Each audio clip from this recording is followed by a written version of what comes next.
Assalamualaikum warahmatullahi wabarakatuh. Selamat siang Bapak dan teman-teman. Yang saya hormati dosen pengampu Bapak Imam Bagus Mantri dan yang saya sayangi teman-teman sekalian. Terlebih dahulu saya perkenalkan, nama saya Naswa Inaya Wafa dengan NIM 211501084 selaku moderator pada hari ini yang akan memandu presentasi kelompok 3 pada mata kuliah mikrobiologi. Di sini saya akan memperkenalkan anggota kelompok saya. Yang pertama, Nisa Rabiatul Husna dengan NIM 211501089. Kedua, Mika Diama Boris Lain 211501095.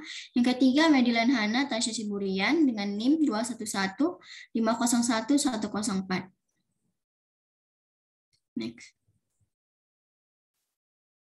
Baiklah, materi yang akan dibawakan pada hari ini adalah Penicillium chrysogenum, yang merupakan salah satu contoh jamur antibiotik. Dimulai dengan definisi dan struktur yang akan dibawakan oleh saya sendiri.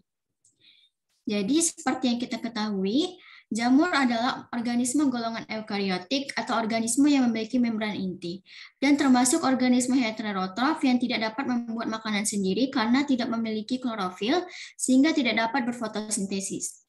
Jamur dapat bersifat patogen dan dapat pula bersifat sebagai penghasil antibiotik. Salah satu jamur penghasil antibiotik adalah Penicillium chrysogenum.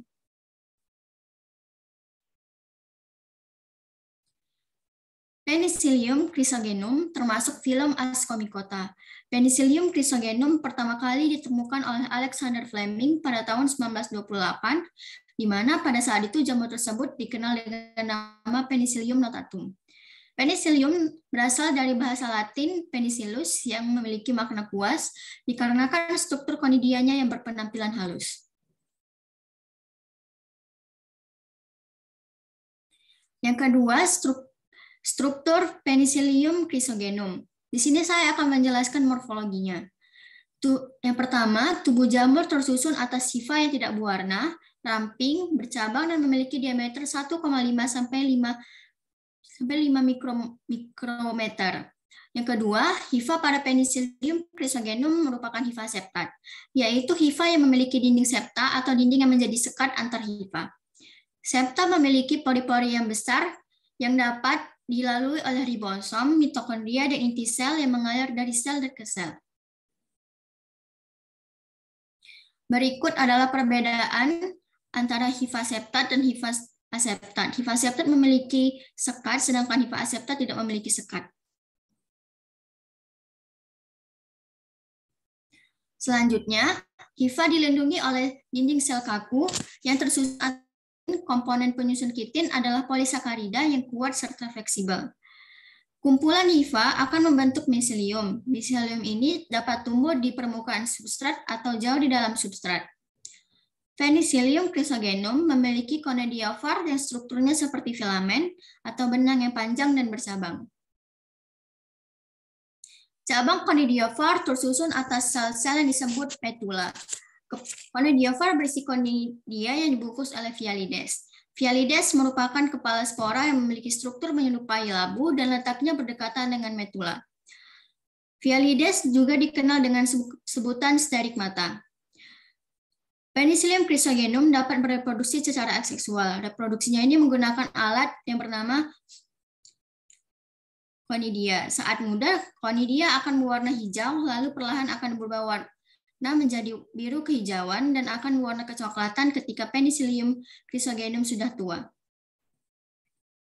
Baik, ini adalah gambar dari jamur Penicillium chrysogenum.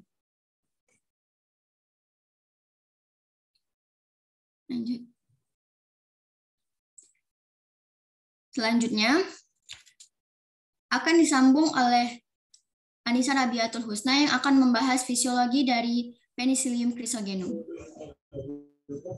Baiklah, saya akan melanjutkan tentang fisiologi pada Penicillium chrysogenum. Penicillium chrysogenum merupakan salah satu mikroorganisme yang memiliki peranan penting dalam bidang industri, karena ia menghasilkan antibiotik bernama penicillin yang digunakan untuk pengobatan akibat infeksi bakteri gram positif. Namun, penicillin juga berpengaruh terhadap beberapa bakteri gram negatif. Cara kerja penisilin adalah dengan menghambat produksi enzim peptida glikan polimerase yang menyebabkan sel bakteri terlalu banyak menyerap air. Kemudian sel akan meledak. Produksi penisilin yang dihasilkan oleh Penicillium chrysogenum akan meningkat jika jamur tersebut dikendalikan dalam suatu media kultur dan kondisi fisik yang baik. Tersebar luas di daerah dengan iklim subtropis dan iklim sedang, dapat hidup pada organisme yang telah membusuk, pada makanan, bangunan lembab, dan buah yang mengalami pembusukan. Dapat tumbuh dengan baik di berbagai kondisi. Tempat paling optimum untuk hidupnya jamur ini adalah di dalam ruangan yang lembab. Penicillium chrysogenum dapat hidup pada suhu 5 derajat Celcius sampai 37 derajat Celcius. Suhu optimal untuk jamur ini adalah 20 derajat Celcius. pH optimum untuk jamur ini adalah 4-6. Dan yang terakhir, jamur ini toleran terhadap salinitas. Selanjutnya, saya kembalikan kepada moderator. Oke, selanjutnya akan dilanjutkan oleh Madeline yang akan membahas klasifikasi, modifikasi Penicillium chrysogenum, dan juga faktor yang mempengaruhi produksi penicillin. Baik, saya akan menjelaskan mengenai klasifikasi Penicillium chrysogenum, yaitu yang pertama kerajaan fungi, filum Ascomycota, kelas Euascomycetes, bangsa Eurothiales, suku Trichomaceae, marga Penicillium, dan spesies Penicillium chrysogenum. Penicillium chrysogenum sebelumnya dikenal dengan Penicillium notatum. Next. Selanjutnya saya akan menjelaskan mengenai modifikasi Penicillium chrysogenum, di mana Penicillium semisintetik seperti asam penisilin, oksasilin, metisilin, dan karbenicillin yang juga diproduksi oleh Penicillium chrysogenum. Penicillin ini dihasilkan dengan cara memodifikasi struktur penicillin G secara signifikan. Biosintesis penicillin memiliki beberapa mekanisme regulasi. Asam aminolisis disintesis dari sebuah jalur yang melibatkan L-alpha aminodipic acid. Tetapi penicillin dan lisin dipisahkan jalur biosintesis yang terpisah. Biosintesis penicillin juga mempengaruhi oleh konsentrasi fosfat, proses katabolit, represi oleh glukosa, dan juga konsentrasi ion amonium pada proses regulasi. Pada produksi penicillin terjadi metabolisme gula laktosa secara lambat karena terdapat tekanan glukosa. Next.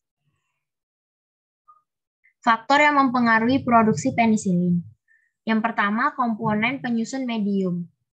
Untuk memproduksi penicillin harus lengkap, seperti mengandung konsep likor, laktosa, prekursor, dan garam mineral, sesuai dengan kebutuhan mikroorganisme untuk membentuk biomasa sel dan produk berupa metabolit. Yang kedua, suhu. Suhu optimum untuk memproduksi penicillin oleh Penicillium chrysogenum dan kapang lainnya sekitar 24 hingga 30 derajat Celcius. Kebanyakan kapang dapat tumbuh dengan baik pada pH 2 hingga 8,5. Tetapi biasanya pertumbuhan akan baik bila pada kondisi asam atau pH rendah. Derajat keasaman atau pH yang optimum untuk memproduksi penicillin sekitar 5 hingga 7,5. Saya kembalikan kepada moderator. Baik, terima kasih Madeline. Selanjutnya akan disambung oleh Mika dan akan membahas aktivitas penicillin dan juga mikroorganisme uji. Baik, terima kasih kepada moderator. Saya akan membahas aktivitas penicillin. Efek bakterisidal dari penicillin dihasilkan dengan cara mengganggu sintesis peptidoglikan sel dengan cara mencegah penggabungan asam asetil muramat yang dibentuk di dalam sel, yang biasanya memberi bentuk kaku pada dinding sel bakteri, sehingga membran sel merekah dan menghamburkan isi sel. Penicillin ini aktif digunakan pada banyak spesies bakteri, seperti bakteri gram positif dan bakteri gram negatif. Dikenal dengan sebutan penicillin yang memiliki spektrum luas atau broad spectrum. Next. Nah, mikroorganisme uji. Mikroorganisme uji digunakan untuk mengetahui adanya aktivitas antibiotik penisilin yang dihasilkan oleh Penicillium chrysogenum. Mikroorganisme dapat digunakan sebagai mikroorganisme uji jika bersifat patogen bagi manusia, sehingga diperlukan suatu usaha untuk menghambat pertumbuhannya. Mikroba yang digunakan merupakan bakteri gram positif dan bakteri gram negatif untuk menguji kemampuan antibiotik penisilin yang dihasilkan oleh Penicillium chrysogenum, seperti Staphylococcus aureus dan Escherichia coli. Sekian dan terima kasih. Saya kembalikan ke moderator. Baik, terima kasih kepada sekian presentasi kelompok 3 hari ini. Saya selaku moderator memohon maaf apabila ada kesalahan kata. Saya ucapkan terima kasih kepada Bapak Imam Bagus Mantri selaku dosen mata kuliah mikrobiologi, farmasi, dan terima kasih teman-teman sekalian. Saya tutup presentasinya. Terima kasih. Wassalamualaikum warahmatullahi wabarakatuh dan selamat siang.